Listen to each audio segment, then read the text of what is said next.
सिद्धांत, अपुनर्बलन सिद्धांत, ज्ञानात्मक सिद्धांत और कोई नहीं। ओके दोस्तों, नमस्कार। तो आज हम शुरू कर रहे हैं माइक्रो टेस्ट सीरीज नंबर 11। 11 नंबर की टेस्ट सीरीज शुरू करें उससे पहले माइक्रो टेस्ट सीरीज नंबर 10 में हमने आपसे एक सवाल पूछा था। सवाल था कि साहब पेवलोव का कौन सा कॉन्सेप्ट स्किनर के पुनर्बलन के समान है, जिसमें हमने आज 4 ऑप्शंस दिए थे आपको। पहला था अनुबंधित उद्दीपक, दूसरा था अनानुबंधित उद्दीपक, तीसरा था उद्दीपक सामान्यीकरण और फोर्थ वन था विलोपन। तो इसका सही जवाब अनानुबंधित उद्दीपक है, यूसीएस है, ऑप्शन नंबर 2। केवल 26% लोगों ने राइट आंसर दिया है, तो ध्यान रखेंगे आप। इसका सही जवाब है अनानुबंधित उद्दीपक, यूसीएस। यानी यूसीएस पेवलोव में जो काम करता है वही स्किनर में पुनर्बलन का काम होता है। ओके, चलिए अब शुरू करते हैं माइक्रो टेस्ट सीरीज नंबर 11 और आज का पहला प्रश्न। देखिए, पहला प्रश्न हमने लिया है, सीखने के पेवलोव सिद्धांत को किस श्रेणी में रखा गया है। 4 ऑप्शंस हैं, पुनर्बलन सिद्धांत, अपुनर्बलन सिद्धांत, ज्ञानात्मक सिद्धांत और कोई नहीं।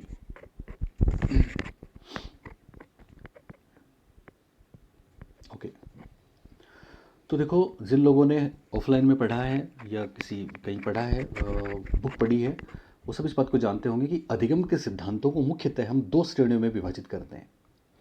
पहली जो श्रेणी है वो है SR थियरीज, यानी उद्दीपन अनुक्रिया सिद्धांत। पहली कैटेगरी कौन सी है? उद्दीपन अनुक्रिया सिद्धांत, जिसको हम व्यवहारिक सिद्धांत भी कहते हैं, परिधीय सिद्धांत भी कहते हैं। और दूसरी जो कैटेगरी है वो है संज्ञानात्मक सिद्धांत, जिनको केंद्रीय सिद्धांत भी कहते हैं, जिनको सेंट्रल थियरीज भी कहते हैं, जिनको क्षेत्र सिद्धांत भी कहते हैं। ठीक है, ध्यान रखेंगे। SR थियरीज या उद्दीपक अनुक्रिया सिद्धांत वो हैं जिनमें नर्व सिस्टम का, दिमाग का कोई यूज़ नहीं होता। और संज्ञानात्मक सिद्धांत वो हैं जिनमें नर्व सिस्टम का, दिमाग का, सेंट्रल चीज़ों का यूज़ होता है। दिमाग का यूज़ होने का मतलब है कि कोग्निटिव चीज़ें हैं, कोग्निटिव एस्पेक्ट है। ठीक है, तो ध्यान देंगे, संज्ञानात्मक सिद्धांत SR या उद्दीपन अनुक्रिया सिद्धांतों के विरोध में है। इसका मतलब संज्ञानात्मक सिद्धांत को बहुत बार SS सिद्धांत भी कह सकते हैं हमने। हालांकि आपको याद है, टोलमैन के सिद्धांत को SS थ्योरी कहते हैं। अगर SS बिहेवियरल थ्योरी आई तो पावलो की बात वहाँ पे हो जाएगी। यहाँ ध्यान देंगे आप, संज्ञानात्मक सिद्धांतों को SS थ्योरीज भी बोलते हैं। क्यों? क्योंकि संज्ञानात्मक सिद्धांत ये कहते हैं कि प्राणी केवल उद्दीपन और अनुक्रिया में संबंध के आधार पर नहीं सीखता, बल्कि बहुत से उद्दीपकों में आपसी संबंध बनाता है और एक समग्र दृष्टिकोण विकसित करता है, संज्ञानात्मक नक्शा विकसित करता है और इस आधार पर समस्याओं का समाधान करता है। इसलिए संज्ञानात्मक सिद्धांतों वाली कैटेगरी को SS थ्योरीज के नाम से भी जाना जाता है। एक और खास बात है, वो ये है कि पहली कैटेगरी जो है उद्दीपन अनुक्रिया सिद्धांत वाली, उद्दीपन अनुक्रिया सिद्धांत की जो कैटेगरी है, देखिए ध्यान से समझिए इसको। उद्दीपन अनुक्रिया सिद्धांत की जो कैटेगरीज है, उसके साइकोलॉजिस्ट 2 मतों में विश्वास करते हैं। पहला मत है वो ये है कि सब उद्दीपक और अनुक्रिया में जो संबंध होता है, आखिर उसका आधार क्या है। इस आधार पे 2 मत हुए, ठीक है ना। उद्दीपक और अनुक्रिया में जो संबंध बनता है उसका आधार है पुनर्बलन। क्या आधार है उसका? पुनर्बलन। ये पहला मत है जिसको मानने वाले बहुत से मनोवैज्ञानिक हैं और उनके सिद्धांतों को हम पुनर्बलन सिद्धांत कहते हैं। हालांकि इनका पूरा नाम होगा उद्दीपक अनुक्रिया पुनर्बलन सिद्धांत। और उद्दीपक अनुक्रिया में बॉन्ड का आधार पुनर्बलन को मानने वाले प्रमुख साइकोलॉजिस्ट हैं थॉर्नडाइक, पेवलोव, स्किनर, क्लार्क हल और मिलर। तो इन सब के सिद्धांत हालांकि उद्दीपक अनुक्रिया सिद्धांत या उद्दीपन अनुक्रिया सिद्धांत हैं, लेकिन अगर इनका भी सब डिवीजन किया जाए तो इनके सिद्धांत पुनर्बलन सिद्धांत के नाम से जाने जाते हैं। ओके, दूसरी बात, दूसरा, उद्दीपन अनुक्रिया सिद्धांत मानने वाले कुछ मनोवैज्ञानिक ऐसे भी हैं, उद्दीपन अनुक्रिया सिद्धांत मानने वाले कुछ मनोवैज्ञानिक ऐसे भी हैं जो कहते हैं कि साहब उद्दीपन और अनुक्रिया में जो बॉन्ड है, जो संबंध है, जो एसोसिएशन है, वो पुनर्बलन के कारण से नहीं होता। किसके कारण से नहीं होता? पुनर्बलन के कारण से नहीं होता, बल्कि कुछ दूसरे फैक्टर्स हैं जिनके कारण से होता है, जैसे समीपता के आधार पर होता है, जैसे बारंबारता के आधार पर होता है। और ऐसे जो लोग हैं जो उद्दीपन और अनुक्रिया में पुनर्बलन को महत्वपूर्ण नहीं मानते, उनके सिद्धांतों को उद्दीपन अनुक्रिया अपुनर्बलन सिद्धांत कहते हैं। उद्दीपन अनुक्रिया अपुनर्बलन सिद्धांत कहते हैं। और उनमें जो नाम है, उनमें गुथरी का नाम सबसे प्रमुख है, वॉटसन का नाम भी है। तो गुथरी, वॉटसन जैसे कुछ लोग हैं जो ये मानते हैं कि उद्दीपन और अनुक्रिया में संबंध का आधार पुनर्बलन नहीं है, इसलिए इनके सिद्धांत अपुनर्बलन सिद्धांत माने जाते हैं। तो ध्यान रखेंगे आप यहाँ पे, उद्दीपन अनुक्रिया सिद्धांतों के दो भाग हो गए, एक पुनर्बलन सिद्धांत, एक अपुनर्बलन सिद्धांत। इसी तरह जो दूसरा प्रकार है संज्ञानात्मक सिद्धांत, उसके भी दो प्रकार हैं। संज्ञानात्मक अधिगम सिद्धांत, कॉग्निटिव लर्निंग थ्योरीज के भी दो प्रकार होंगे। एक है पुराने लोगों के सिद्धांत, जिनको बोलेंगे प्राचीन, क्लासिक, एक ही बात है ना, तो क्लासिकल संज्ञानात्मक सिद्धांत। क्या बोलेंगे? क्लासिकल संज्ञानात्मक सिद्धांत। ये कई बार परीक्षा में पूछा गया है। तो क्लासिक संज्ञानात्मक सिद्धांत कौन से हैं? ये वो सिद्धांत हैं जिनमें समस्याओं का परसेप्शन किया जाता है, ठीक है, जिनमें चिंतन, कल्पना, तर्क आदि महत्वपूर्ण होते हैं।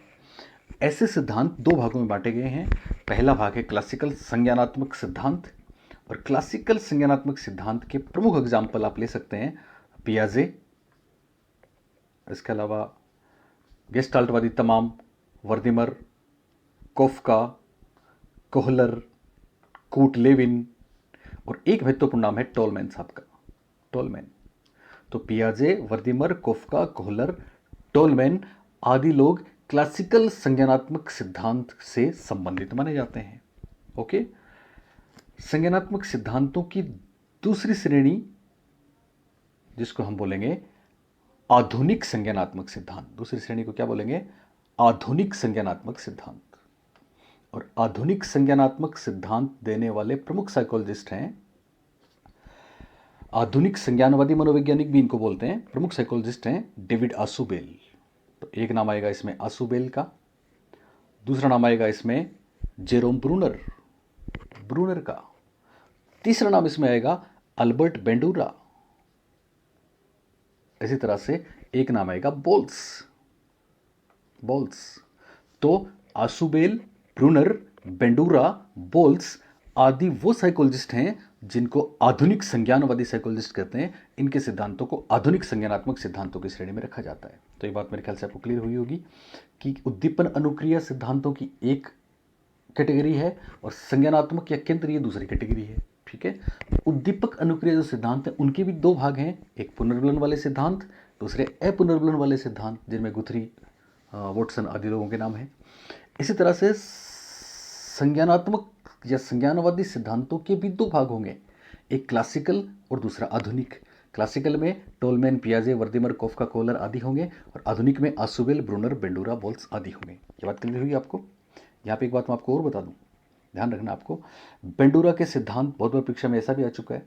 तो बेंडूरा आधुनिक संज्ञानवादी सिद्धांतों में भी शामिल है, और बेंडूरा का सिद्धांत व्यवहारिक सिद्धांतों और केंद्रीय सिद्धांतों या उद्दीपन अनुक्रिया सिद्धांतों और संज्ञानात्मक सिद्धांतों या एसआर थ्योरीज और एसएस थ्योरीज के बीच में एक ब्रिज या पुल का काम भी करता है। इसलिए परीक्षा में, एग्जाम में ये भी पूछा गया है, ऑप्शंस पे डिपेंड करेगा कि आपको क्या पूछना चाह रहा है सामने वाला। ओके, तो बेंडूरा का सिद्धांत एक सेतु, ब्रिज या पुल के सिद्धांत के रूप में भी प्रसिद्ध है, ठीक है। इसी तरह से टोलमैन की हम बात करें तो टोलमैन एसएस थ्योरी के जनक माने जाते हैं। माफ करें, टोलमैन का सिद्धांत एसएस कैटेगरी में है, उनके सिद्धांत का अलग से भी उद्दीपक सिद्धांत नाम है, या उद्दीपन सिद्धांत नाम है, तो एसएस थ्योरी नाम है ना। लेकिन फिर भी ध्यान रखना आपको, टोलमैन में भी प्रश्न आ चुका है कि साहब टोलमैन का सिद्धांत भी दो स्कूल्स को फॉलो करता है एक्चुअली, यानी टोलमैन का सिद्धांत गेस्टाल्टवाद को भी फॉलो करता है, मैं टोलमैन अलग से पढ़ाऊंगा आपको, और टोलमैन का सिद्धांत व्यवहारवाद को भी फॉलो करता है। तो ऐसा एग्जाम में प्रश्न पूछा जा चुका है कि वो कौन सा सिद्धांत है जो गेस्टाल्टवाद और व्यवहारवाद दोनों का मिश्रण है। तो यहाँ पे आप आंसर देंगे टोलमैन के साथ। टोलमैन का सिद्धांत गेस्टाल्टवाद और व्यवहारवाद का मिश्रण है। क्यों है ये मैं टोलमैन जब आपको कराऊंगा तब बताऊंगा। ओके, तो ये बात मेरे ख्याल से आपको क्लियर हुई होगी। अब चलते हैं उस पहले प्रश्न पे जिसका आंसर आपको देना है, और वो ये था कि पेवलोव का सिद्धांत किस श्रेणी में रखा गया है। तो पेवलोव का सिद्धांत निश्चित रूप से उद्दीपन अनुक्रिया सिद्धांतों की श्रेणी में आता है। पेवलोव का सिद्धांत निश्चित रूप से व्यवहारिक और परिधीय सिद्धांतों में आता है, पर उसके भी सब डिवीजन करें जहां से ये क्वेश्चन लिया गया है। तो पेवलोव का सिद्धांत, मैंने क्या लिखा था अभी आपको, माफ करें, पेवलोव का सिद्धांत पुनर्बलन सिद्धांतों में आएगा। सॉरी, इससे पहले अगर मैंने आपको पुनर्बलन लिखा है तो करेक्शन कर लेना उसको। पेवलोव का सिद्धांत पुनर्बलन सिद्धांत में आएगा। किस में आएगा? पुनर्बलन सिद्धांत में। पुनर्बलन में कौन सा जाएगा? पुनर्बलन में गुथरी का सिद्धांत आएगा। तो यहाँ पे आंसर पुनर्बलन का सिद्धांत होगा, नहीं कि पुनर्बलन का। इससे पहले मैंने शायद आपको ये टिक करवा दिया होगा गलत, तो करेक्शन कर लेना। पेवलोव का सिद्धांत पुनर्बलन का सिद्धांत है। पुनर्बलन के सिद्धांत में पेवलोव के अलावा और कौन से हो जाएंगे? स्किनर का होगा, थॉर्नडाइक का होगा, क्लार्क हल का होगा, आदि आदि। ओके, तो पहला प्रश्न याद रखेंगे, सीखने के पेवलोव सिद्धांत को किस श्रेणी में रखेंगे? अगर ऑप्शंस में आते हैं संज्ञानात्मक सिद्धांत और उद्दीपन अनुक्रिया सिद्धांत, तो हम कर देंगे उद्दीपन अनुक्रिया। लेकिन अगर ये ऑप्शंस आते हैं कि साहब पेवलोव का सिद्धांत पुनर्बलन सिद्धांत है या अपुनर्बलन सिद्धांत है, तो हमको बोलना है पुनर्बलन सिद्धांत है। कौन सा है? पुनर्बलन। ओके, चलिए साहब क्वेश्चन नंबर 2। कई बार मैं ओके बात करेंगे फिर। चलिए दूसरा प्रश्न। और देखो, मैं एक चीज़ आपको और बता दूं दूसरे प्रश्न से पहले, कुछ बातें मैं आपको बता दूं अभी। आज ये जो हमारा माइक्रो टेस्ट सीरीज नंबर 11 है, ये स्किनर पे बेस्ड है, क्रिया प्रसूत सिद्धांत पे बेस्ड है। ठीक है, स्किनर की बहुत सी बातें हैं। हम सब जानते हैं पेवलोव व्यवहारवादी थे, स्किनर भी व्यवहारवादी थे, लेकिन स्किनर रेडिकल बिहेवियरिस्ट कहलाते हैं। क्या कहलाते हैं? स्किनर रेडिकल बिहेवियरिस्ट कहलाते हैं, मौलिक व्यवहारवादी कहलाते हैं। रेडिकल बिहेवियरिस्ट मौलिक व्यवहारवादी कहलाते हैं, क्योंकि स्किनर की अनूठी बात है जो औरों से उन्हें अलग करती है, और वो क्या है? वो ये कि स्किनर कहते हैं कि पहले रिस्पॉन्स होता है, पहले अनुक्रिया होती है, उसके बाद स्टिमुलस मिलता है पुनर्मिलन के रूप में। इसलिए स्किनर का सिद्धांत RS टाइप अनुबंध भी कहलाता है। केवल R टाइप अनुबंध परीक्षा में पूछे तो भी स्किनर का नाम ध्यान रखना है। S टाइप अनुबंध याद है आपको, पेवलोव का नाम लेंगे, और R टाइप अनुबंध स्किनर का नाम लेंगे। स्किनर का पूरा नाम है BF स्किनर, बरहस फ्रेडरिक स्किनर, जो US साइकोलॉजिस्ट हैं। उन्होंने बेहतरीन काम किए हैं हार्वर्ड विश्वविद्यालय में और कई जगह। स्किनर पे बहुत अच्छी अच्छी बातें हम आपको बताएंगे, लेकिन उससे पहले स्किनर के सिद्धांतों के बहुत से नाम हैं, तो ध्यान रखना आप। अगर आपको परीक्षा में पूछ लें प्रेरणास्पद अनुबंध का सिद्धांत किसका, तो बोलेंगे BF स्किनर। अगर पूछ लें कार्यात्मक अनुबंध का सिद्धांत किसका, तो बोलेंगे BF स्किनर। अगर पूछ लें क्रियात्मक अनुबंध का सिद्धांत किसका, तो बोलेंगे BF स्किनर। अगर पूछ लें क्रिया प्रसूत अनुबंध का सिद्धांत किसका, तो बोलेंगे BF स्किनर। अगर पूछ लें सक्रिय अनुक्रिया सिद्धांत किसका, तो बोलेंगे BF स्किनर।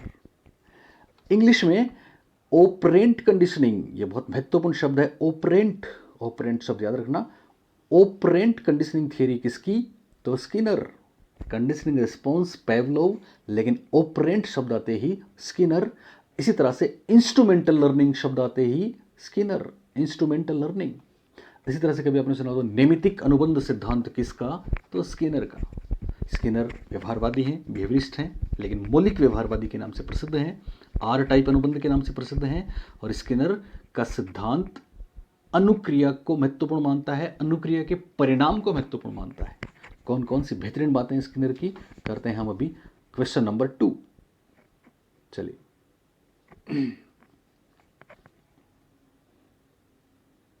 ओके, ध्यान देंगे। दूसरा प्रश्न, उच्च आवृत्ति व्यवहार को निम्न आवृत्ति व्यवहार के लिए पुनर्बलन के रूप में उपयोग लेना क्या कहलाता है? Token economy, Premack principle, chaining, shaping. ये टर्म्स एक्चुअली स्किनर से संबंधित हैं।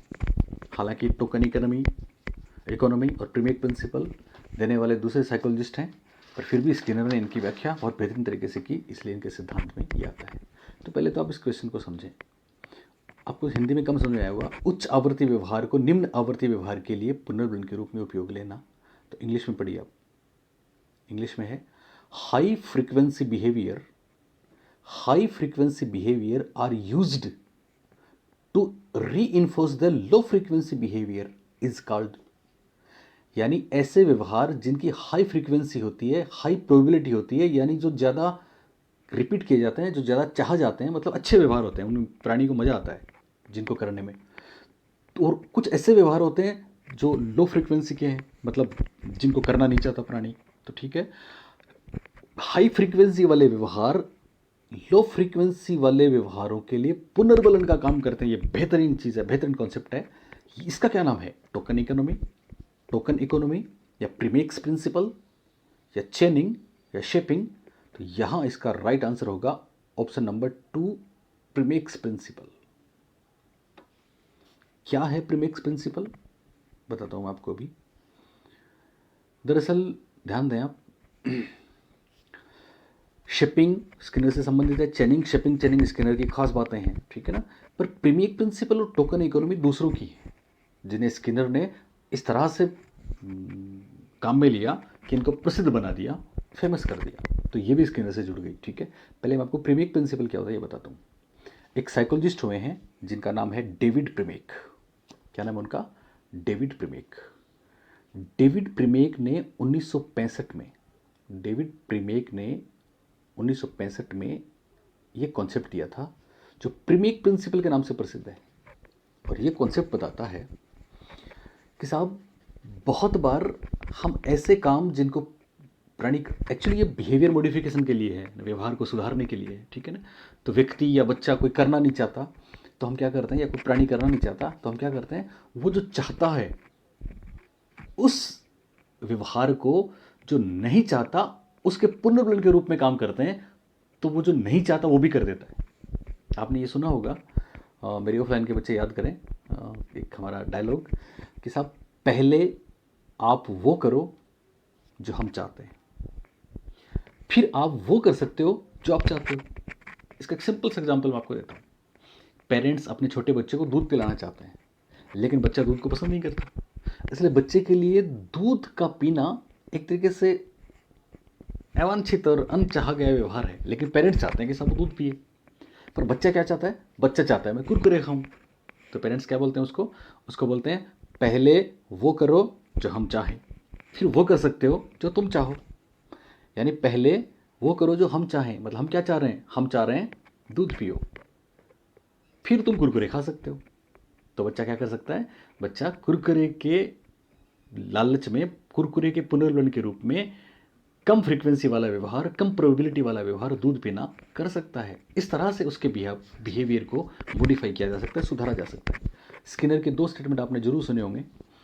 एक तो ये सुना होगा कि finish your vegetable before you get dessert. यानी सब बच्चे अपनी थाली में जो वेजिटेबल है उसको फिनिश करो, ठीक है ना। इंस्ट्रक्शन है सबके लिए, लेकिन वो जरूरी नहीं है कि वो करें, क्योंकि स्किनर का ओपरेंट कंडीशनिंग कहती है कि हाँ इसमें बाध्य नहीं किया जा सकता, ठीक है ना। पर हम चाहते हैं कि करो। तो finish your vegetable before you get dessert, यानी जो बच्चे फिनिश कर लेंगे वेजिटेबल उनको डेजर्ट दी जाएगी, और जो फिनिश नहीं करेंगे उनको नहीं दी जाएगी। डेजर्ट वो स्वीट डिश है जो खाने के बाद, या आइसक्रीम, ठीक है ना। तो बच्चों के लिए पसंदीदा व्यवहार क्या है? मिठाई, डेजर्ट की प्लेट, या फिर आइसक्रीम हो सकती है, ठीक है ना, हो सकती है ना। लेकिन कम चाहा गया है वेजिटेबल को खाना, ठीक है ना। तो कम चाहा गया व्यवहार करवाने के लिए हमने वो जो अधिक चाहते हैं उस चीज़ को पुनर्बलन के रूप में काम में लिया। इस तरह से आपने सुना होगा clean your room before you watch TV. यानी टीवी देखना उनके बच्चों के द्वारा चाहा गया है, लेकिन हम चाहते हैं रूम क्लीन करें। तो हम उनको ये कह सकते हैं कि पहले वो करो जो हम चाहें। हम क्या चाहते हैं? रूम क्लीन करो। तो जिन बच्चों ने रूम क्लीन किया उनके टीवी ऑन कर दिए, जिन्होंने नहीं किया उनके नहीं किए। ये प्रीमेक प्रिंसिपल है। तो याद रखेंगे, प्रीमेक प्रिंसिपल क्या है? प्रीमेक प्रिंसिपल में निम्न आवृत्ति व्यवहार, यानी जिनको कम चाहते हैं, जिनको प्राणी नहीं करना चाहता, उनके लिए जिनको वो चाहता है वो पुनर्बलन का काम करते हैं, और ये काम हो जाता है। फिर ये है प्रीमेक प्रिंसिपल। तो मेरे ख्याल से याद रहेगा प्रीमेक प्रिंसिपल। इस प्रश्न का आंसर भी प्रीमेक प्रिंसिपल है, ठीक है। इसी तरह से टोकन इकोनॉमी, तो ध्यान देंगे टोकन इकोनॉमी भी दरअसल अपने यहाँ रीट में जब आया था ना टोकन इकोनॉमी, तो केवल हमने ही इसको स्किनर से जोड़ा था। तो बहुत से लोग आए थे कमेंट्स कि सर नाम ही नहीं सुना हमने, पर अभी तो बहुत कॉमन है, आप हर जगह इसको पढ़ भी रहे हैं। ओके, तो टोकन इकोनॉमी दरअसल एलन और एजरिन ने दिया था 1961 में, दिया था एलन एजरिन ने। लेकिन वही टोकन इकोनॉमी या प्रीमिक प्रिंसिपल ये 70s में फेमस हुए थे, और ये फेमस करने वाले स्किनर थे। टोकन इकोनॉमी क्या है? दरअसल टोकन इकोनॉमी भी एक पुनर्गठन का तरीका है कि इसमें हम क्या करते हैं, इसमें हम बच्चों को वो छोटे छोटे जो काम करते हैं उनके लिए रीइंफोर्स करते हैं। और ये रीइंफोर्समेंट उनको एक टर्म आती है, कभी आपने सुना तो टेंजिबल फॉर्म में दिया जाता है, यानी वास्तविक और क्लियर रूप में दिया जाता है। ठीक है, पर ये पुनर्बलन एक्चुअल पुनर्बलन नहीं है, एक तरीके से पुनर्बलन का संकेत है। ठीक है, और जैसे ही बहुत से टोकन वो उनको मिल जाते हैं तो फिर उनको कोई बढ़िया सा पुनर्बलन दिया जाता है। टोकन के रूप में स्टिकर्स हो सकते हैं, ठीक है, टोकन के रूप में कोइंस हो सकते हैं, टोकन के रूप में और कोई वस्तुएं हो सकती हैं, पर ये वस्तुएं वास्तविक होती हैं, स्पष्ट होती हैं। तो बच्चा कोई एक काम करेगा, अच्छा काम किया, मान लो उसने कोई चोरस किया, चोरस समझते हो? चोरस वो घर के काम होते हैं, खेत के काम होते हैं, जिनको हम करना बच्चे पसंद नहीं करते, ठीक है ना, अरुचिकर होते हैं पर वो अनिवार्य होते हैं। ठीक है ना, तो बच्चों को मान लो कोई काम करवा रहे हैं, ठीक है, घर पे घर का काम करना, घर का चोरस करना तेरे को, तो उसने आज एक दिन किया तो उसको एक स्टिकर दे दिया, 2 दिन किया दूसरा स्टिकर दे दिया, पूरे वीक किया 7 स्टिकर दे दिए। और जैसे ही 7 स्टिकर दिए, पहले से डिसाइड है कि साहब जिनके पास 7 स्टिकर होंगे उनको एक दिन के लिए शहर में घूमने का परमिशन मिलेगी, या उनको एक दिन के लिए पिज़्ज़ा बर्गर हट में लेके जाएंगे, या उनको एक दिन के लिए टूर पे मूवी दिखाने लेके जाएंगे। तो ये मूवी दिखाना या पिज़्ज़ा बर्गर हट में लेके जाना या शहर में भेजना उनके लिए पुनर्बलन है। लेकिन ये पुनर्बलन उनको तभी मिलेगा जब उनके पास 7 टोकन इकट्ठे हो जाएंगे, 7 स्टिकर्स वो गेन कर लेंगे। तो दरअसल ये जो स्टिकर्स हैं, ये जो ऑब्जेक्ट्स हैं, ये छोटे छोटे जो वस्तुएं हैं, ये टोकन इकोनॉमी कहलाते हैं। ठीक है ना, तो टोकन इकोनॉमी भी एक तरीके से रीइंफोर्समेंट है, पुनर्बलन है, प्रीमिक प्रिंसिपल आपको बता चुका हूँ। इसी तरीके से चेनिंग और शेपिंग बहुत कॉमन है, हमने अपनी बुक में भी इनको दिया है। ठीक है, शेपिंग का मतलब है शेप द बिहेवियर, यानी व्यवहार को गढ़ना। तो ध्यान देंगे, स्किनर ने बोला है कि जब हम चाहते हैं कि प्राणी वांछित अनुक्रिया करे या डिजायर्ड बिहेवियर करे, ठीक है, तो हम चाहते हैं, लेकिन स्किनर हम पढ़ेंगे ना, पावलो स्किनर में एक फ़र्क है, मैंने आपको पहले ही बताया था कि पावलो में तो ऑटो रिफ्लेक्सेस होते हैं, प्राणी को वो काम करना ही करना पड़ता है। ठीक है ना, उसके बस में ही नहीं है, लार आएगी, कंट्रोल नहीं कर सकता। लेकिन स्किनर के ऑपरेंट कंडीशनिंग में वो बिहेवियर हैं, वो अनुक्रियाएं हैं जो प्राणी के बस में हैं, वो चाहे तो करे चाहे तो ना करे। ठीक है ना, पर अगर वो हम जो डिजायर्ड बिहेवियर चाहते हैं उसकी तरफ एक कदम भी बढ़ाता है तो हम उसको पुनर्बलन देते हैं। ये शेपिंग है। शेपिंग के लिए एक टर्म उन्होंने बोला है कि use reinforcement of successive approximates of a desired behaviour, यानी एग्जैक्ट डिजायर्ड बिहेवियर करे तो पुनर्बलन दें, वो बहुत बात की बात है। पर अभी वो उसकी तरफ अगर उसके अप्रोक्स में भी चला जाए, उसके करीब कोई व्यवहार कर दे तो भी पुनर्बलन देंगे, ये शेपिंग कहलाता है।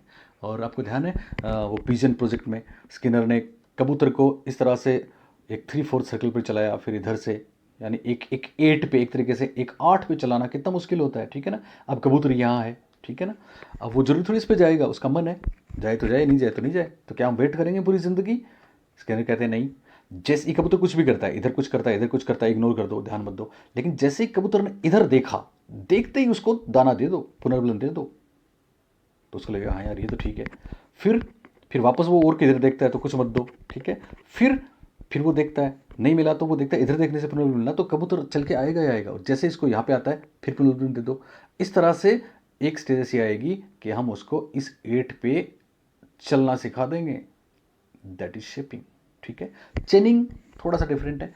चेनिंग में क्या होता है, चेनिंग में जब बिहेवियर बहुत ही कॉम्प्लेक्स होता है, बहुत जटिल व्यवहार होता है, तो हम क्या करते हैं, एक एक स्टेप को पक्का करवाते हैं, एक एक स्टेप पे मास्टरी होती है। ठीक है, एक स्टेप पे मास्टरी हो गई, पुनर्बलन दिया, बिल्कुल दिया, हर स्टेप पे पुनर्बलन दिया, मास्टरी हो गई।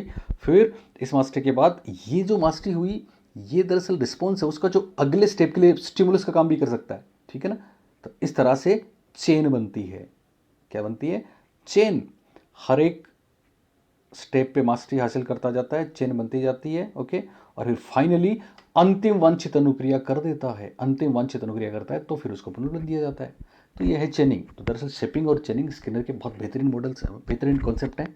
और टोकन इकोनॉमी और प्रीमियक प्रिंसिपल दूसरों के हैं।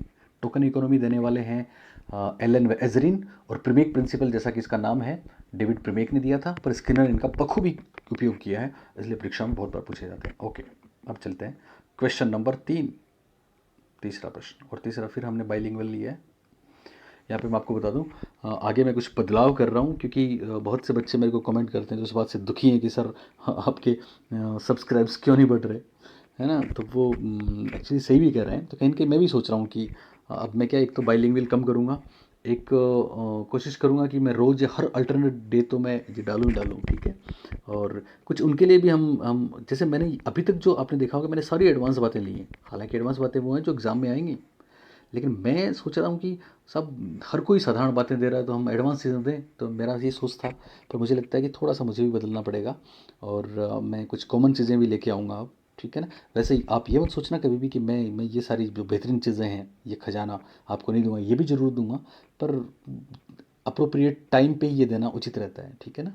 चलिए, तो देखते हैं, कोशिश करते हैं, बाकी बाकी क्या मूड होगा उस पर डिपेंड करेगा। ओके, चलिए सब, तीसरा प्रश्न, पार्शियल रीइंफोर्समेंट। देखो, कभी वेरिएबल बोला है, कभी पार्शियल बोला है, ध्यान देंगे। पार्शियल रीइंफोर्समेंट क्या है, मतलब ये क्या काम करता है। तो 4 ऑप्शंस हैं। पहला है is working best in case of animals, यानी आंशिक पुनर्बलन पशुओं के संबंध में अधिक महत्वपूर्ण है। Is working best in case of animals, पशुओं के संबंध में अधिक महत्वपूर्ण है। दूसरा ऑप्शन है partial reinforcement is more effective than continuous reinforcement, यानी पार्शियल रीइंफोर्समेंट या आंशिक पुनर्बलन सतत पुनर्बलन से अधिक महत्वपूर्ण है।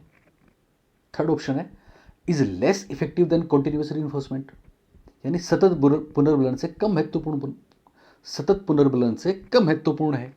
ओके, और चौथा है नन। तो बोलिए क्या आंसर होना चाहिए।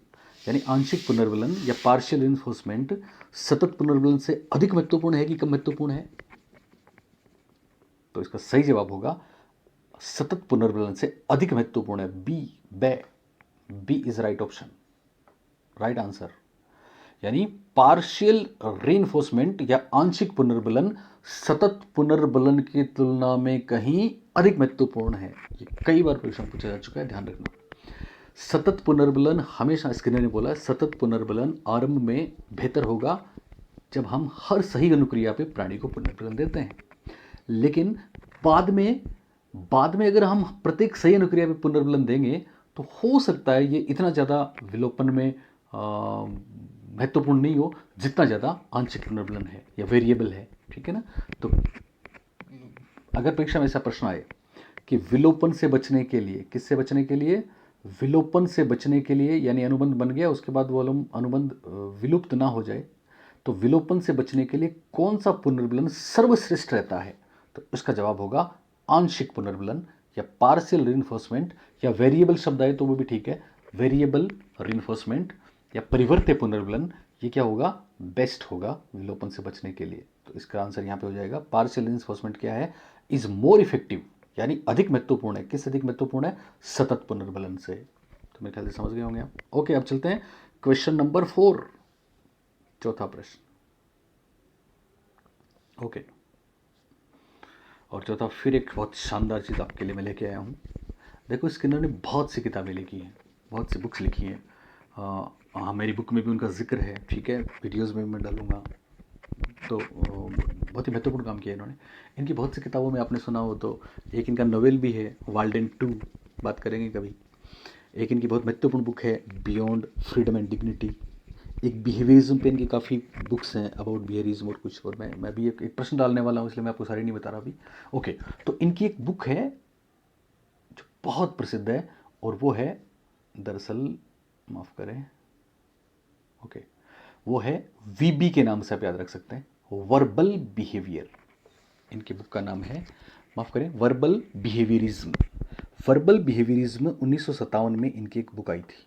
ओके, और इस, मैं चौथे प्रश्न का आंसर बता रहा हूँ आपको। और इस बुक में स्किनर ने, साइकोलॉजिस्ट स्किनर के लिए कहा जाता है, यहाँ पे एक और खास बात मैं आपको बताऊँगा, कहा जाता है कि संभवतः वो पहले ऐसे साइकोलॉजिस्ट थे जिन्होंने लैंग्वेज लर्निंग में एनवायरनमेंट को महत्वपूर्ण माना, जिन्होंने भाषा सीखने में वातावरण को महत्वपूर्ण माना, और उन्होंने ये कहा कि भाषा इमिटेशन से सीखी जाती है, भाषा अनुकरण से सीखी जाती है, और भाषा सिखाने के लिए वातावरण बहुत महत्वपूर्ण है। इस बात के लिए स्किनर बहुत प्रसिद्ध है। और उनकी वर्बल बिहेवियरिज्म या वर्बल बिहेवियर जो बुक है 1957 वाली, वो इसी पे बेस्ड है कि साहब किस तरह से एक बच्चा भाषा सीखता है, किस तरह से वो लैंग्वेज को एक्वायर करता है। और इसके लिए उन्होंने कुछ कॉन्सेप्ट दिए हैं जो मैंने इस प्रश्न में दिए हैं। अब आप इस प्रश्न को पढ़िए। According to Skinner, a comment is use to request for something, यानी किसी वस्तु को पाने के लिए आग्रह करना क्या कहलाता है? ऑप्शंस देखिए, टेक्ट, दूसरा ऑप्शन है मांड, तीसरा ऑप्शन है इकोइक, चौथा ऑप्शन है इंट्रावर्बल। अक्सर सीटेट में आपने इस प्रश्न को देखा होगा, अपने यहाँ भी पूछा जा चुका है। पहला है टेक्ट, दूसरा है मांड, टेक्ट बिहेवियर है, ठीक है ना, मांड बिहेवियर है, इकोइक बिहेवियर है, इंट्रावर्बल बिहेवियर है। तो ये चार ऑप्शंस हैं साहब। स्किनर के अनुसार किसी वस्तु के लिए आग्रह करने के लिए टिप्पणी करना क्या कहलाता है? टेक्ट व्यवहार, या मांड व्यवहार, या इकोइक व्यवहार, या इंट्रावर्बल व्यवहार। इसके चार ऑप्शंस हैं। ओके, तो मैं पहले आपको बता दूं थोड़ा सा। एक्चुअली वीबी में, वीबी मतलब वर्बल बिहेवियर या वर्बल बिहेवियरिज्म, जो भी आप बोलें, इसमें स्किनर ने कुल मिला के बहुत से कॉन्सेप्ट दिए हैं वर्बल बिहेवियर के, जिसमें उन्होंने ये बोला है कि साहब जब बच्चा भाषा सीखता है, क्या सीखता है? भाषा सीखता है, तो वो दूसरों को इम्यूट करता है, दूसरों का अनुकरण करता है, ठीक है। और ये अनुकरण खाली फोकट का अनुकरण नहीं है, ये फंक्शनल है, फंक्शनल, इसमें उसकी गतिविधि भी शामिल है, ठीक है ना। इस आधार पे मेनली चार कॉन्सेप्ट जो आपके सामने हैं, इनकी बात उन्होंने करी है। सबसे पहले जैसे इसमें लिखा है टेक्ट।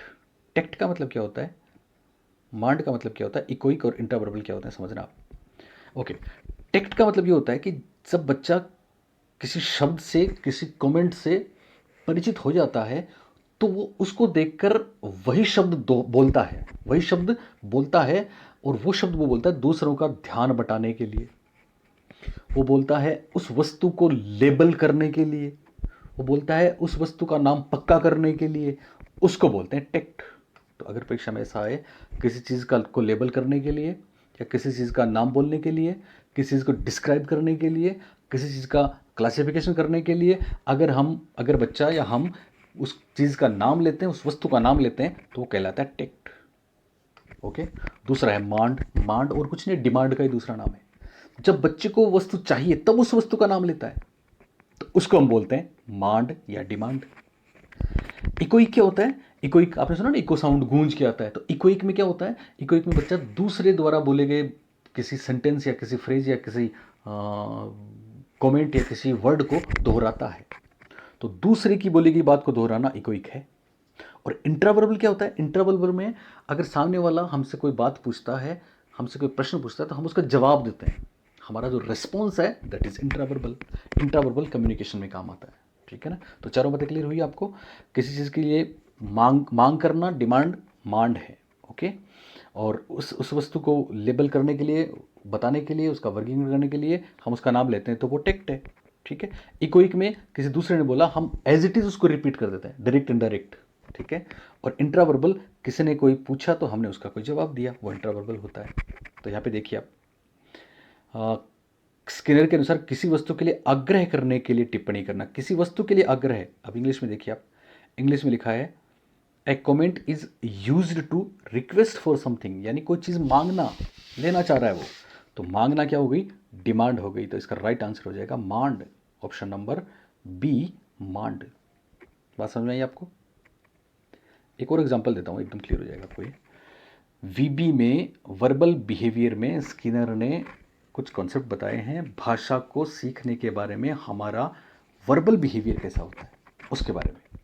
तो देखो, एक एग्जांपल लेता हूँ। एक एग्जांपल है, for example Apple, APPLE, Apple सबने देखा है, सेब देखा है सबने, सेब, ओके। तो एक बच्चे ने सेब को देखा, और देखते वो चाहता है कि मैं सेब ले लूँ, वो जानता है अभी इसने सुन लिया सबसे इसको सेब कहते हैं, तो वो एप्पल को देखते बोलता है एप्पल, इसका मतलब वो एप्पल मांग रहा है। अगर वो एप्पल मांग रहा है तो ये हो जाएगा मांड। और जैसे उसने एप्पल बोला, पेरेंट्स उसको एप्पल दे देते हैं, तो जैसे दिया तो पुनर्बलन मिल गया ना उसको, तो उस एप्पल शब्द के साथ वो एकदम पक्का कर लेगा उसको, ये मांड है। माना उसको नहीं चाहिए, कोई भी वस्तु है उसको नहीं चाहिए, तो उसको देख के वो बोलता है, किसी का ध्यान आकर्षित करने के लिए भी बोलता है, ठीक है ना। अभी एप्पल को देख के उसको एप्पल नहीं चाहिए, ठीक है ना, एप्पल है वहाँ पे, कुछ लोग बैठे हैं, तो वो एप्पल की तरफ देखता है और एप्पल को देखता है, उनको देखता है, फिर बोलता है एप्पल। हालांकि उसको चाहिए नहीं है, अभी मांग नहीं रहा, पर बोलता है एप्पल। तो सब देखते हैं, अच्छा एप्पल है ये, अच्छा एप्पल की और देख रहा है, एप्पल की बात कर रहा है, अच्छा एप्पल की बात चल रही है क्या। तो ये हो गया एक तरीके से टैक्ट। ये क्या हो गया, टैक्ट।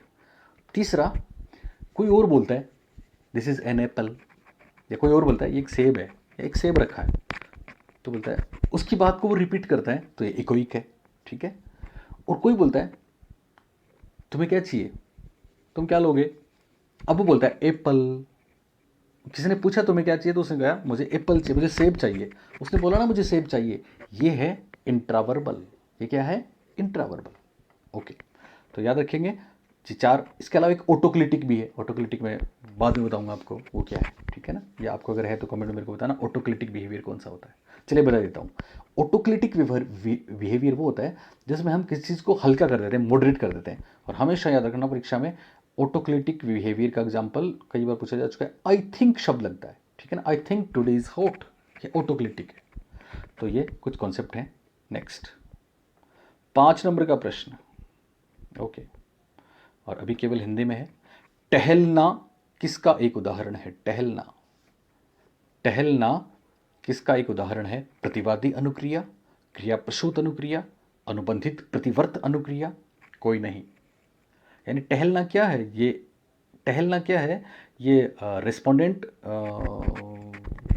रिस्पॉन्स है, या फिर ऑपरेंट रिस्पॉन्स है, या फिर कंडीशनड रिफ्लेक्सिव रिस्पॉन्स है। सही जवाब है टहलना दरअसल क्रिया प्रसूत अनुक्रिया है। क्या है, क्रिया प्रसूत। हमने आपको एक बात बताई थी, याद है आपको, टहलना, भोजन करना, हाथ पांव चलाना, टीवी ऑन करना, दरवाज़ा खोलना, हम चाहें तो करें चाहें तो ना करें, ये स्किनर का है। तो क्रिया प्रसूत अनुक्रिया का एग्जाम्पल है टहलना। पावलोव नहीं है, स्किनर है। Okay, question number 6। और 6 में फिर एक बहुत शानदार बात है, स्किनर से संबंधित नहीं है। 4 ऑप्शंस देखिए। पहला ऑप्शन है पिंग पोंग, दूसरा ऑप्शन है वर्बल बिहेवियर, तीसरा ऑप्शन है बेबी इन बॉक्स, चौथा ऑप्शन है मेट्रोनोम। तो स्किनर से संबंधित नहीं है। तो देखो, पहले तो मैं आपको आंसर बता देता हूँ। डी ऑप्शन इसका राइट आंसर है, क्योंकि मेट्रोनोम आपको पता है क्या थी, मेट्रोनोम वो घड़ी थी, मेट्रोनोम वो टिक टिक थी जो पेवलोव ने कुत्ते के प्रयोग में यूज की थी। तो मेट्रोनोम किससे संबंधित हो गया, पावलोव से संबंधित हो गया। मेट्रोनोम क्या है, मेट्रोनोम वो ध्वनि है जो पावलोव ने भोजन के साथ अपने प्रयोग में कुत्ते के लिए एसोसिएट करी थी। तो मेट्रोनोम क्लियर आपको पावलोव के बारे में। ओके, बाकी तीनों किसकी हैं, बाकी तीनों स्किनर की हैं। देखिए पिंग पोंग क्या है, मैं आपको बता दूं। स्किनर के मॉडल में एक जगह कभी कहीं आपने पढ़ा हो तो पिजन प्रोजेक्ट पढ़ा है, पिजन प्रोजेक्ट, पिजन प्रोजेक्ट यानी कबूतरों वाला प्रयोग। स्किनर ने क्या किया, स्किनर ने कबूतरों पर प्रयोग किया था, ठीक है ना। कबूतरों को उन्होंने एक गेम खेलना सिखा दिया साहब। वो गेम क्या था दरअसल, वो गेम ये था कि इधर एक कबूतर है, इधर एक कबूतर है, ठीक है। बीच में इस तरह से एक प्लेटफॉर्म है जो दोनों तरफ से ऐसे ढलान है, और इस पे एक बॉल रख दी। ये बॉल दरअसल पिंग पोंग है। तो इनको इनको बकायदा शिपिंग और चेनिंग करके सिखाया गया था। जैसे इस कबूतर के पास ये बॉल जाती, वो उसको चोंच से धकेलता, इसके पास आती वो उसको चोंच से धकेलता, इसके पास आती तो वो चोंच से धकेलता, यानी दोनों पिंग पोंग बॉल से खेलने लग गए थे। तो पिंग पोंग दरअसल क्या है, पिंग पोंग स्किनर से संबंधित है, जिसमें 2 कबूतर अपने बीच में एक प्लास्टिक की बॉल को धकेलते हैं अपनी चोंच से। ओके, तो स्किनर से संबंधित है, किसी दिन मिलेगा एग्जाम में, मजा आ जाएगा आपको। ओके, वर्बल बिहेवियर मैं आपको बता चुका हूँ। स्किनर की एक बुक है, बहुत प्रसिद्ध बुक है वर्बल बिहेवियर, जिसमें टेक्ट, मांड, ऑटोक्लिटिक आदि कॉन्सेप्ट दिए उन्होंने, 1957 में पब्लिश हुई थी। ओके, कि किस तरह भाषा कैसे सीखते हैं, याद रखना स्किनर ने बताया कि भाषा इमिटेशन से सीखते हैं, अनुकरण से सीखते हैं, वातावरण से सीखते हैं। ओके, इसी तरह बेबी इन बॉक्स, बहुत इंटरेस्टिंग सी बात है इनके बारे में। एक्चुअली। दरअसल स्किनर की जो शरीक हयात थी, श्रीमती जी थी, वाइफ थी, उन्होंने उनको ये बोला, उनके कहने पे उन्होंने एक टर्म आपने कभी सुना हो तो, एयर क्रीप, यानी हवाई पालना बनवाया स्किनर से, और स्किनर ने हवाई पालना बनाया। हवाई पालना दरअसल क्या था, हवाई स्किनर की सोच थी कि छोटा बच्चा है, ठीक है ना, छोटे बच्चों को हम, जैसे वहाँ की बात करें तो वहाँ ठंड बहुत ज़्यादा रहती है, कोल्ड, तो हम उसको छोटे बच्चों को कितना ढक के कंबल में रखते हैं, दो कंबल और ऐसे, तो उसका उसका कहीं ना कहीं उसका डेवलपमेंट अवरुद्ध होता है। तो स्किनर ने और उनकी वाइफ ने क्या किया, उनकी स्किनर की खुद की बेटी थी, उसको रखा भी था उन्होंने इस हवाई पालने में, ठीक है ना, इस एयर क्रिब में। हाँ, तो उन्होंने क्या किया कि साहब हम एक ऐसा ऐसा बॉक्स बनाते हैं, ऐसा पालना बनाते हैं, एक ऐसा पालना बनाया जिसमें वो एयर कंडीशनड था, ठीक है ना। तो एक तो उसमें बच्चे को ज़्यादा कपड़े वपड़ों की उसकी ज़रूरत नहीं होती, उसके अलावा उस पालने में खिलौने विलौने शीशा और बहुत सी शानदार चीज़ें थी। पालना एक तरीके से बॉक्स था, है ना, और ऊपर तक हाइट पे था, तो बच्चे को उसमें छोड़ दें। तो स्किनर ने इस बात पे काम किया कि अगर बच्चे को इसमें छोड़ दें तो बच्चा नॉट फुल टाइम, पूरे टाइम नहीं छोड़ें, थोड़े समय के लिए उसको छोड़ें, तो बच्चा ज़्यादा बेहतर तरीके से डेवलप करेगा, क्योंकि वो उस बाकी झंझटों से मुक्त रहेगा, ठीक है ना, घुटन से मुक्त रहेगा और अपना सेल्फ डेवलपमेंट भी करेगा। तो उन्होंने अपनी बेटी को उसमें छोड़ा भी, ठीक है ना। उसके परिणाम क्या रहे वो आगे की कभी बात है, फिर कभी करेंगे। तो ये प्रसिद्ध है बेबी इन बॉक्स। तो बॉक्स में बेबी दरअसल और कुछ नहीं है बल्कि एयर क्रिब है। स्किनर ने एक हवाई पालना बनाया था। क्या बनाया था? हवाई पालना, जो बेबी इन बॉक्स के नाम से प्रसिद्ध है। परीक्षाओं में इसके बारे में भी प्रश्न आ चुका है। ओके, मैं आपको बता चुका हूँ स्किनर से संबंधित नहीं है, तो इसमें पिंग पोंग स्किन से संबंधित है। दो कबूतर खेल रहे थे जो। वर्बल बिहेवियर इनकी बहुत प्रसिद्ध बुक है, मांड, टेक्ट, ऑटोक्लिटिक, इंट्रावर्बल वाली। और बेबी इन बॉक्स वो पालना है जो स्किनर ने बनाया था, अपनी बेबी को उसमें रखा था उन्होंने। और मेट्रोनोम पावलो से संबंधित है। तो स्किनर से संबंधित कौन सा नहीं है? आंसर हो जाएगा D, metronome. Okay, next 7th, 7वां प्रश्न है, स्किनर के अनुसार अनुक्रिया के कितने प्रकार हैं? कभी परीक्षा में आपको ऐसा मिले स्किनर के अनुसार व्यवहार के कितने प्रकार हैं, तो भी वही बात है, ठीक है ना। बोलिए 1, 2, 3 या 4। तो सही जवाब है 2। स्किनर ने व्यवहार और अनुक्रिया के कितने प्रकार बताए? 2 प्रकार बताए साहब, ध्यान रखना, महत्वपूर्ण बात है। 2 प्रकार कौन से बताए? पहला तो बताया रेस्पोंडेंट बिहेवियर। कौन सा बताया? Respondent behaviour. और दूसरा बताया ओपरेंट बिहेवियर। रेस्पोंडेंट बिहेवियर को हिंदी में बोल सकते हैं प्रतिक्रियात्मक व्यवहार, या भी बात कर रहे थे प्रतिवादी व्यवहार। ये प्रतिक्रियात्मक व्यवहार है। ये क्या है? प्रतिक्रियात्मक व्यवहार। और ओपरेंट बिहेवियर है क्रिया प्रसूत व्यवहार। ऑपरेंट बिहेवियर क्या है? क्रिया प्रसूत व्यवहार। ध्यान दें दोनों में क्या फर्क है। रिस्पोंडेंट बिहेवियर वो व्यवहार होता है जो किसी ज्ञात उद्दीपक के कारण से होता है, जिसके लिए पावलो प्रसिद्ध है, ठीक है। स्किनर ने भी इस पे बात करी थी, ठीक है, पावलो ने भी करी थी, ठीक है। तो पावलो ने केवल पहले वाले पे बात करी थी, स्किनर ने दोनों पे बात करी थी। तो याद रखेंगे, रेस्पोंडेंट बिहेवियर वो है जिसमें कोई ज्ञात उद्दीपक होता है और उस उद्दीपक के कारण से प्राणी क्या करता है? अनुक्रिया करता है। ओके। और ओपरेंट बिहेवियर वो होते हैं, स्किनर इसके लिए प्रसिद्ध हैं, इन्हीं के लिए जाने जाते हैं। स्किनर कहते हैं कि साहब, सब ने बोला ना, थॉर्नडाइक ने, पावलो ने, क्लार्क हल ने, सब ने बोला कि साहब इस दुनिया में कोई भी प्राणी तभी कोई अनुक्रिया, प्रतिक्रिया या व्यवहार करता है जब उसके सामने कोई उद्दीपक या स्टिमुलाई या स्टिमुलस होता है। बिना उद्दीपक के, बिना उत्तेजना के प्रतिक्रिया अनुक्रिया नहीं होती, ऐसा सब लोग मानते थे। स्किनर वो पहले साइकोलॉजिस्ट हैं, तो पहले बिहेवियरिस्ट हैं, इसलिए तो मौलिक व्यवहारवादी हैं। वो रेडिकल बिहेवियरिस्ट हैं जिन्होंने ये बोला कि साहब जरूरी नहीं कि किसी उद्दीपक या उत्तेजना के कारण ही अनुक्रिया हो, बहुत बार प्राणी यूं ही बिना किसी उद्दीपक के भी अनुक्रिया करता है, और बिना किसी उद्दीपक के जो अनुक्रिया करता है उसके करने के बाद उसको उद्दीपक मिलता है। और वो उद्दीपक क्या है? वो उद्दीपक पुनर्वलन है। अगर वो पुनर्वलन उसको मिला, अगर वो पॉजिटिव है, सही है, तो फिर प्राणी उस अनुक्रिया को अडॉप्ट कर लेता है, नहीं तो उसको नहीं करता। ये स्किनर का ऑपरेंट कंडीशनिंग है, ये उसकी थीम है, इसलिए तो स्किनर RS टाइप बिहेवियरिस्ट माने जाते हैं। तो याद रहेगा आपको, स्किनर ने अनुक्रिया के कितने प्रकार बताए? तो आप बोलेंगे 2 प्रकार बताए साहब, एक रेस्पोंडेंट और दूसरा ओपरेंट। रेस्पोंडेंट वो हैं जो किसी स्टिमुलस के कारण से रिस्पॉन्स होते हैं, और ऑपरेंट वो हैं जो बिना किसी स्टिमुलस के कारण से रिस्पॉन्स हैं।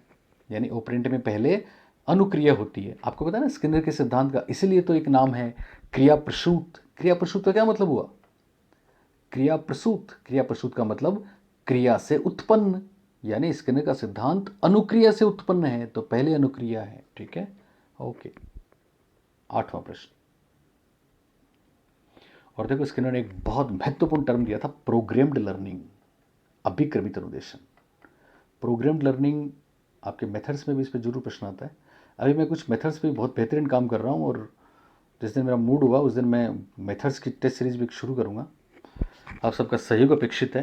ठीक है, तो वहाँ भी प्रोग्राम लर्निंग, ऐसी कोई परीक्षा होती नहीं कि सब प्रोग्राम्ड लर्निंग पे प्रश्न आता नहीं है, है ना। आपके लैंग्वेज फर्स्ट में, लैंग्वेज सेकंड में, सब्जेक्ट में, साइकोलॉजी में कहीं ना कहीं जरूर आता है। दरअसल प्रोग्राम्ड लर्निंग देने वाले स्किनर थे। स्किनर ने अभिक्रमित अनुदेशन दिया। अभिक्रमित अनुदेशन के बारे में पढ़ेंगे हम अलग से, मैं एक पूरा वीडियो भी शायद इस पर डालूंगा। बहुत सी बातें जो मैं करूँगा, ठीक है ना। आपके कुछ कमेंट्स आ रहे हैं कि साहब सर वो नए टॉपिक्स है ना, लर्निंग आउटकम्स, कल्पना, वो सारे करूँगा मैं, पर थोड़ी सी व्यवस्था होने दो, है ना। बोर्ड आने के बाद फिर मज़ा आएगा, ऐसे करूँगा तो फिर मज़ा नहीं आएगा, है ना। तो परीक्षा से पहले पहले सब कुछ करेंगे, आप बिल्कुल चिंता नहीं करें। एक कुछ लोग बोलते हैं कि सर आवाज़ कम आती है, तो मैं उनको ये मेरा कहना है, मैं भूल जाता हूँ हर बार, आज मेरे को याद आ गया कि आप ईयरफोन लगा के सुने, ठीक है ना, और फ़ोन को ऐसे ऐसे आड़ा लिटा के हॉरिजॉन्टल मोड पे फ़ोन को देखें तो बड़ा भी दिखेगा, और आवाज़ आपको ईयरफोन से सुनेगी, ठीक है ना। चलिए, तो प्रोग्राम लर्निंग की बात कर रहे थे हम। स्किनर ने प्रोग्राम्ड लर्निंग दिया था, ओके। हालांकि स्किनर ने जो दिया था वो रेखीय था, बाद में क्राउडर ने शाखीय दिया, ठीक है ना, गिलबर्ट और बहुत से लोग हैं जिनकी बात करेंगे हम अलग से सेपरेट, ओके। तो 8 नंबर का प्रश्न देखो, प्रत्येक 8 नंबर का प्रश्न अभिक्रमित अनुदेशन के बारे में, ठीक है ना। प्रत्येक शिक्षार्थी एक समान रास्ते का अनुसरण करता है, तो उसको क्या कहते हैं? ये कौन सा, किसकी विशेषता है? रेखीय अभिक्रमित अनुदेशन, या शाखीय अभिक्रमित अनुदेशन, या अवरोही अभिक्रमित अनुदेशन, या सभी? तो मेरे ख्याल से इसका सही जवाब आप सबको पता होगा, ए राइट आंसर है रेखीय अभिक्रमित अनुदेशन। रेखीय अभिक्रमित अनुदेशन को लीनियर प्रोग्राम लर्निंग बोलते हैं। क्या बोलते हैं? Linear programme learning. और इसमें पहला फ्रेम, दूसरा फ्रेम, तीसरा फ्रेम, इसमें कोई ऑप्शंस नहीं होते, इसलिए ब्रांचेस नहीं होती, ठीक है ना। तो बच्चा, सब लोग एक ही समान रास्ते का अनुसरण करते हैं। ध्यान रखना, इसको बाह्य भी बोलते हैं, रेखीय को क्या बोलते हैं? बाह्य भी बोलते हैं। शाखीय को आंतरिक भी बोलते हैं। शाखीय में मल्टीपल चॉइस होती है, इसलिए विद्यार्थी कहीं भी जा सकता है, ठीक है ना। जबकि इसमें सभी एक समान रास्ते का अनुसरण करते हैं, इसलिए स्किनर का रेखीय बहुत प्रसिद्ध है। रेखीय दिए स्किनर ने, ओके। अवरोही में क्या होता है? अवरोही में विपरीत क्रम में चलते हैं, लास्ट टू फर्स्ट चलते हैं। मैथेटिक इंग्लिश में बोलते हैं इसको, मास्टर पेपर दिया जाता है, कुछ और बातें, ओके। तो 8वें प्रश्न का राइट आंसर हो गया ऑप्शन नंबर ए, रेखीय अभिक्रमित अनुदेशन, linear programmed learning, okay. Question number 9, 9वां प्रश्न देखिए। ये इसलिए दिया कि काफ़ी बार पूछा गया, फर्स्ट ग्रेड वगैरह में भी आया था, कि प्रथम शिक्षण मशीन बनाने का श्रेय किसको दिया जाता है? प्रथम शिक्षण मशीन बनाने का श्रेय किसको दिया जाता है? ऑप्शंस देखिए, पहला है बी एफ स्किनर, दूसरा एस एल प्रेसी, तीसरा फ्रेड केलर, और चौथा ब्राइमर। तो बोलिए राइट आंसर। इसका सही जवाब होगा option number 2, S L Pressey. सही जवाब क्या हो जाएगा? S L Pressey. Sidney L Pressey के नाम से प्रसिद्ध हैं, और सिडनी एल प्रेसी ने क्या किया था 1920 में, ये पूछा गया, याद रखना, 1920 में मंदबुद्धि बालकों के अध्ययन के लिए पहली टीचिंग मशीन बनाई थी, पहला शिक्षण में यंत्र बनाया था। तो टीचिंग मशीन पहली बार बनाने वाला प्रश्न अगर आप पूछें तो आपका आंसर हो जाएगा एस एल प्रेसी। लेकिन अगर आपको ये पूछ लें कि साहब शिक्षण में यंत्रों के या टीचिंग मशीन के जन्मदाता कौन है, या टीचिंग मशीन शिक्षण में प्रयोग करने का श्रेय किसको दिया जाता है, तो फिर हम बी एफ स्किनर साहब का नाम लेंगे, ओके। इसी तरह से देखिए, इसमें एक ऑप्शन है फ्रेड केलर, कभी आपने नाम सुना हो तो। फ्रेड केलर दरअसल एक इन्होंने सिस्टम दिया था इंस्ट्रक्शन का, जिसको पर्सनलाइज्ड सिस्टम ऑफ इंस्ट्रक्शंस कहते हैं। पर्सनलाइज्ड सिस्टम ऑफ इंस्ट्रक्शन कहा, पीएसआई के नाम से प्रसिद्ध है। तो एक तरीके से शिक्षण की एक तकनीक है, शिक्षण की एक विधा है पीएसआई, जिसमें सबको अलग अलग इंडिविजुअल, ठीक है ना, इंस्ट्रक्शन दिया जाता है। तो अच्छा, अभिक्रम निर्देशन क्या है? ये भी इंडिविजुअल है, ठीक है ना, ये भी व्यक्तिगत अध्ययन का। मुझे याद है राजस्थान में 2004-05 में पहली बार जब थर्ड ग्रेड में कंपटीशन लागू हुआ था, तो एक प्रश्न आया था परीक्षा में कि आप एक अकेले अध्यापक हैं और आपके पास 5 कक्षाएं हैं, आप उनको कौन सी विधि से पढ़ाएंगे? तो जवाब था प्रोग्राम्ड लर्निंग, अभिक्रमित अनुदेशन। तो अभिक्रम जनरेशन भी व्यक्तिगत है, ठीक है ना, व्यक्तिगत निर्देशन है। और ये भी क्या है, पीएसआई भी क्या है, personalised system of instruction. P से बनता है पर्सनलाइज्ड, पर्सनलाइज्ड, एस से बनता है system, personalised system of instruction. और शॉर्ट में इसको बोलेंगे पीएसआई। तो पीएसआई के लिए प्रसिद्ध कौन है, फ्रेड केलर। पीएसआई के लिए कौन प्रसिद्ध है, फ्रेड केलर। और ब्राइमर, जो बच्चे फर्स्ट ग्रेड की तैयारी करते हैं वो शायद इस बात को जानते होंगे, बहुत बार प्रश्न आ चुके हैं ब्राइमर पे। ब्राइमर कौन थे, ब्राइमर वो थे जिन्होंने पहली बार शैक्षिक प्रौद्योगिकी शब्द का इस्तेमाल किया, जिन्होंने पहली बार शैक्षिक प्रौद्योगिकी शब्द काम में लिया, जिन्होंने पहली बार शैक्षिक प्रौद्योगिकी शब्द दिया। इंग्लिश में शैक्षिक प्रौद्योगिकी को बोलते हैं एडुकेशनल टेक्निक, या परीक्षा में शैक्षिक तकनीक के नाम से बहुत बार पूछा जाता है। तो शैक्षिक तकनीक शब्द का पहली बार प्रयोग करने वाले कौन थे, ब्राइमर थे। PSI personalised system of instruction देने वाले कौन थे, फ्रेड केलर थे। प्रथम शिक्षण मशीन बनाने वाले कौन थे, एसएल प्रेसी थे, 1920 में बनाई थी। और प्रोग्राम लर्निंग देने वाले कौन थे, बीएफ स्किनर थे। शिक्षण टीचिंग मशीन को शिक्षण में उतारने वाले कौन थे, बीएफ स्किनर थे। ओके, आखिरी प्रश्न 10 नंबर। ओहो, ये मिसप्रिंट कहीं हुआ। किस में से एक उसके परिणामों से, ओके एक्चुअली ये व्यवहार है, ये क्या है, व्यवहार नहीं, हाँ, किस में, किस एक में, एक्चुअली ये है, करेक्शन कर दूंगा मैं पीडीएफ में। किस एक में, यानी इन चार में से किस में, चलिए ये कर लें, किस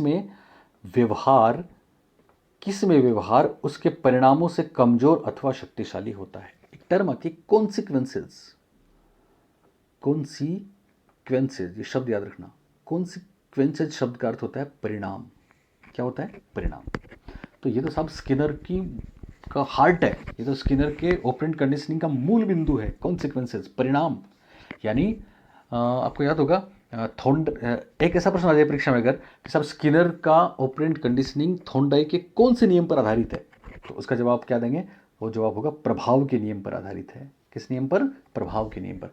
यानी हम जो अनुक्रिया करते हैं उसका प्रभाव कैसा हुआ, उसका रिजल्ट कैसा आया, उसका परिणाम कैसा आया। अगर परिणाम पुनर्बलित है, परिणाम अच्छा है तो पुनर्बल मिलेगा, ठीक है ना।